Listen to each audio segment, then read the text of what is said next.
안녕하세요. 대단히 반갑습니다. 행복론 알랭, 행복해지는 방법. 아이들에게는 반드시 행복해지는 방법을 가르쳐 주어야 한다. 그것은 불행이 머리 위로 떨어질 때 행복하게 되는 법을 말하는 것이 아니다. 그런 것을 가르치는 것은 또 학파에 일임하면 된다. 그것이 아니라 상황이 그다지 나쁘지 않고 인생의 괴로움이 일상적인 번거로운 일인 경우에 행복하게 되는 방법이다. 첫 번째 규칙은 현재의 것이든 과거의 것이든 간에 자기의 불행을 절대로 남에게 이야기하지 않는 일이다. 두통, 구토, 불쾌, 복통 등에 대해 이야기하는 것은 아무리 부드럽게 이야기한다 해도 신뢰라고 간주해야 한다. 부정이나 오산도 마찬가지다. 아이들이나 젊은이 또는 어른들에게도 다음과 같이 설명해 주어야 할 것이다. 그들은 불평이 남을 괴롭힌다는 사실을 쉽게 잊어버리는 경향이 있다. 비록 남들이 그런 내막 이야기를 듣고 시파하거나 위로해 주기를 원할 때에도 결국은 짜증이 나게 마련이다. 슬픔은 독과 같은 것이기 때문이다. 슬픔을 사랑할 수 있을지는 모르지만 기분을 북돋아 주지는 않는다. 결국 승리하게 되는 것은 가장 깊은 감정이다. 누구나 죽기보다는 살고 싶어하는 법이다. 그리고 살아있는 사람들은 스스로 행복하다고 말하며 만족해하는 사람을 좋아한다. 만일 저마다 죄를 앞에 놓고 불평하기보다는 장작에 불을 지핀다면 사회는 훨씬 풍요롭게 될 것이다. 이러한 규칙이 예의 바른 사회의 규칙이었다는 사실에 유의하라. 거기서는 제멋대로 떠드는 일이 없었으므로 사람들이 권태를 느꼈던 것만은 사실이다. 우리 시민계급은 교제상의 대화에서 솔직하게 말하는 방법을 되찾을 수 있다. 이것은 몹시 반가운 일이다. 그러나 그렇다고 해서 누가 자기의 불행을 자유롭게 떠들어도 된다는 말은 아니다. 그렇게 하면 더욱 우울한 권태에 빠져들 뿐이다. 그러므로 교제의 범위를 가정 밖으로 확장해야 하는 것이다. 왜냐하면 가정에서는 서로가 너무 허물없이 지내고 있으므로 사소한 일에 대해서도 불평을 늘어놓는 일이 잦기 때문이다.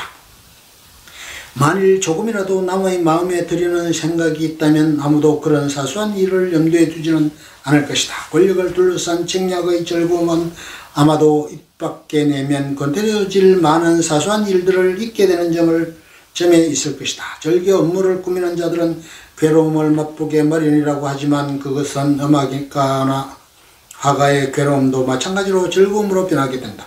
더구나 책략가들은 우선 사소한 걱정거리를 입 밖에 내지 않는다면 당신은 영원히 그 일을 생각하지 않게 된다. 나는 지금 문제 삼고 있는 행복해지는 방법에 또 하나 짙뿌린 날씨를 유용하게 사용하는 방법에 대한 이로운 충고를 덧붙이고자 한다. 내가 이 글을 쓰고 있는 지금 비가 내리고 있다. 지붕 위에 빗방울 떨어지는 소리가 들린다. 지붕의 골을 따라 빗방울이 졸졸 흘러내린다. 공기는 식혀져 여과되는 것 같다. 구름은 마치 솜씨 좋게 뜯어놓은 솜과 같다. 이런 식으로 아름다움을 포착하는 방법을 배워야 한다. 그러나 사람에 따라 비는 농작물을 망쳐놓는다고 말하는 자도 있다. 또한 진창으로 모든 것이 더럽혀진다고 말하는 사람도 있다. 그리고 불밭 위에 앉는 즐거움을 비가 앗아간다고 말하기도 한다. 물론 그것은 사실이다. 모두들 당연한 불평을 말하고 있는 것이다. 내가 불평하는 그 비는 집안에까지 나를 쫓아온다. 그러므로 비가 내리는 날일수록 명랑한 얼굴이 보고 싶은 것이다. 구전 날에는 얼굴만이라도 활짝 개도록 해야 한다. 행복해야 할 의무.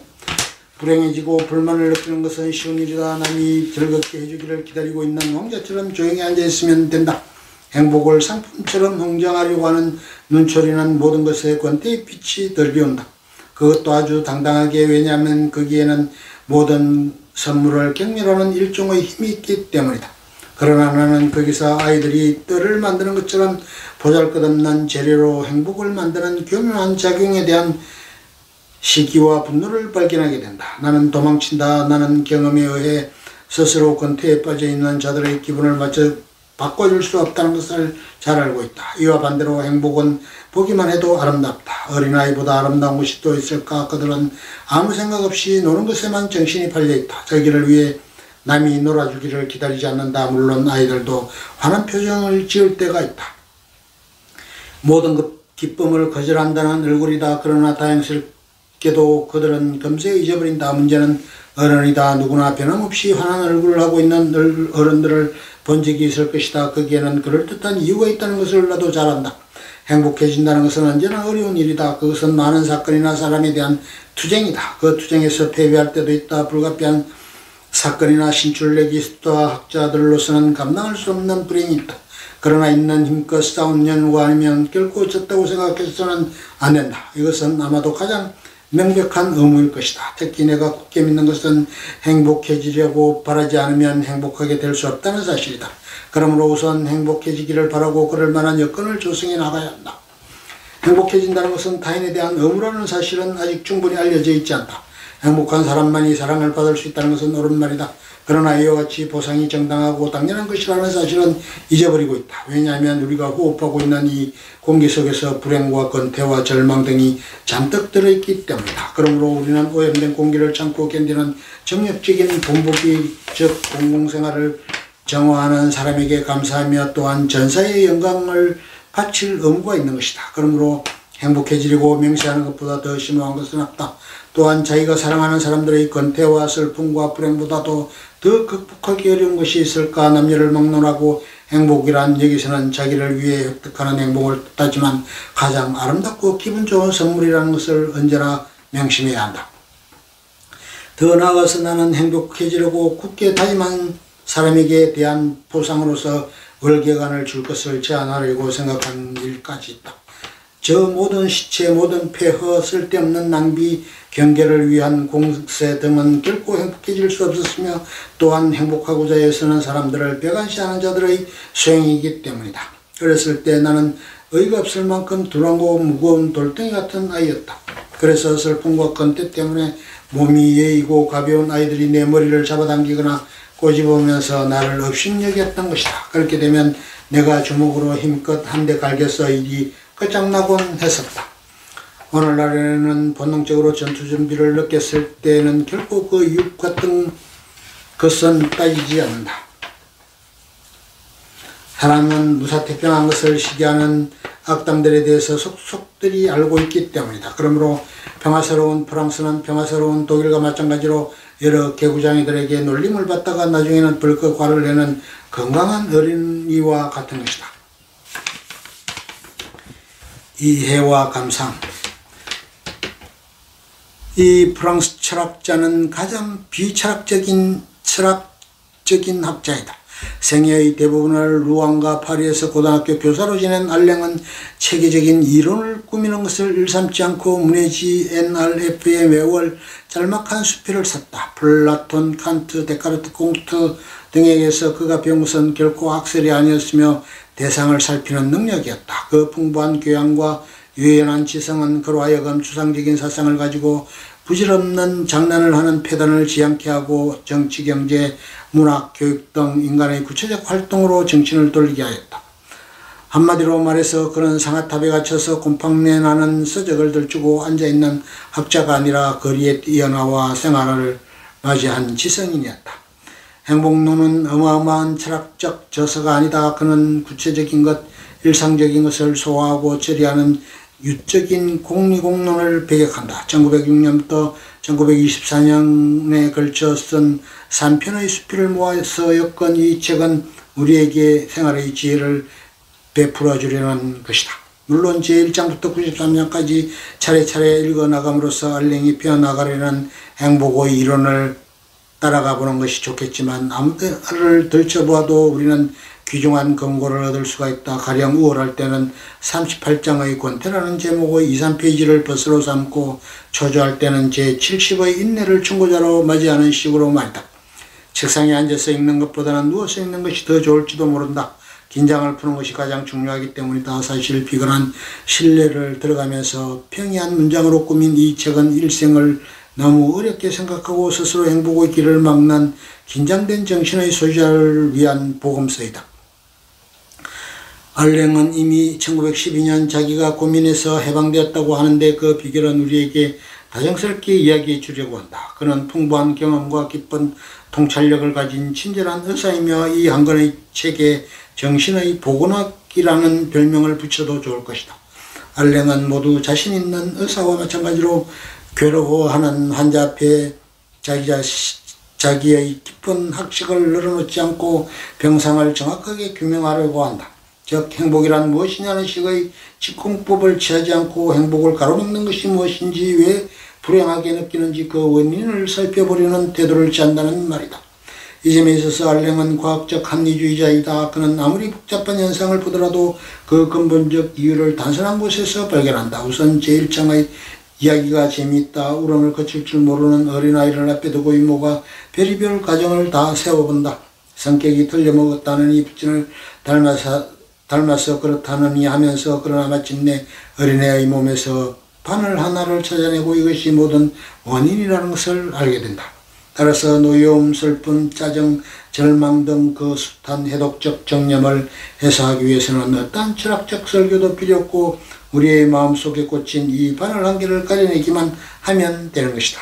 이것이 행복한 생활을 보장하는 제1의 요건이다. 더구나 이 바늘은 무슨 신체적 장애에서 올 때가 많은데 정념에 사로잡힌 사람은 이것을 모르고 한없는 고민의 누각을 쌓아 올린다. 그래서 흔히들 원인과 결과를 뒤집어 생각한다.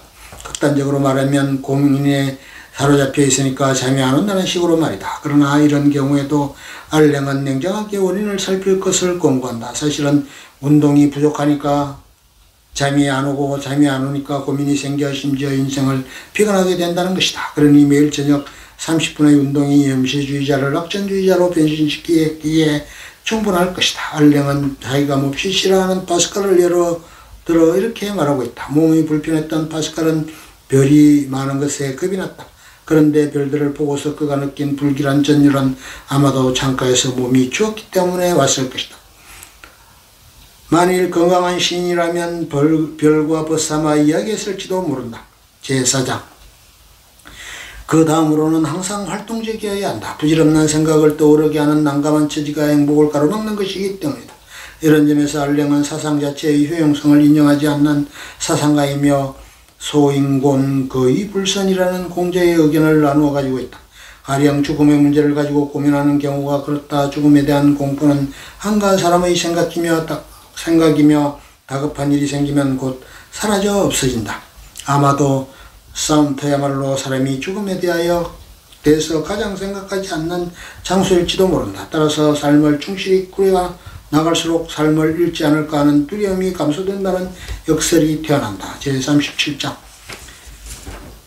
이리하여 알랭은 집념과 고독을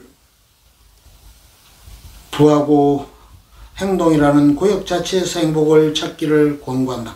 무엇보다도 자아를 캐버리는 악습을 버려야 하며 눈을 외부로 돌릴 줄 알아야 한다. 절대로 정념의 웅변에 귀를 기울여서는 안 된다. 인간이 정념에 쏠리고 자의적 노력을 하지 않을 때는 종교와 숙명론이 우리를 유혹하는 것이다. 비관적 태도는 기분의 문제이고 낙관주의는 주지의 소산이라는 그의 말은 생활의 복음서의 정신을 단적으로 표현해준다. 바꾸어 말하면 불행해지기는 쉬우나 행복해지기는 어려운 것이며 의지와 용기와 힘으로서 구체적인 장애를 하나하나 정복해 나갈 때 행복은 곧 득이 된다는 말이다. 이와 같이 알랭은 결코 어려운 이야기를 하지 않고 이 양반의 체계로서만 서민의 양식을 집대성해 놓았을 뿐이다. 재치있고 씹을수록 맛이 나는 그의 독특한 문장 속에는 생활인의 철학이 담뿍 담겨 있다. 그것은 동시에 패배를 인정하지 않으려 하는 사람들, 내일 세상이 망하더라도 오늘 사과나무를 심겠다는 사람들의 꿋꿋한 낙관주의의 표현이기도 하다. 이미 세계의 명국으로 번역되어 만인의 반려가 된 이 책은 필요한 정신에 산뜻한 바람을 불어넣어주고 지친 몸에 강장제를 베풀어 주려고 한다. 알랭은 믿을 만한 의사이다. 끝.